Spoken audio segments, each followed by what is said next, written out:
Parliament, there is a discussion on Express Pearl.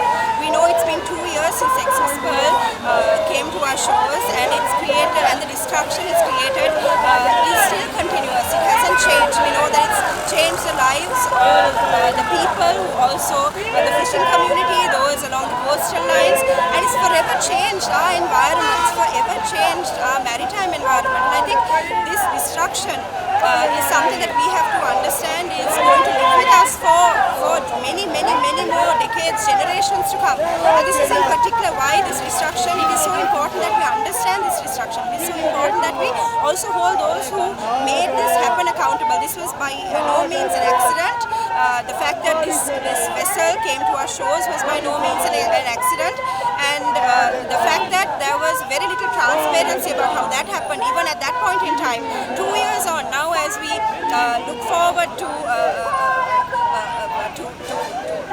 make sure that this is now resolved in some way, that there is some damages that are met with, certainly because Sri Lanka, we know that this crisis is something that has to be taken seriously, and there has to be accountability, and part of that accountability is of course receiving compensation for it, and we know that the conversation on compensation is now perhaps going to be moved to Singapore, because there is the Parliament is deciding where these cases will be filed, and at the moment they are saying it will be filed in Singapore because according to the Parliament there are not enough, there isn't sufficient maritime laws here, which is, we also understand, not entirely true, and also we understand that there have been corruption, which is really the reason why this vessel came to our shores to begin with, continues.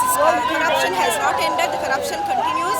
The corruption, we know, has not only with the vessel coming into our shores, but has continued beyond that. Even at this point in time when we are seeking damages and compensation, we know that there is very little, that we have a very small window of opportunity to have this compensation given to Sri Lanka. It's over 6.2 billion rupees, and we understand that dollars rather, and we understand that this is not something that we are yet to receive. So this is a massive problem for us, and we know that this is something in particular because it is being discussed today in Parliament. We understand that with everything in Sri Lanka, accountability and transparency is something that gets lost, especially with this government. They have not been forthright with what has happened, and we are here as SYU, as civil society organizations, as people who care for our country and care for the environment, to say that this must stop, that there must be accountability, and that those who are watching this also need to take this seriously enough to hold the government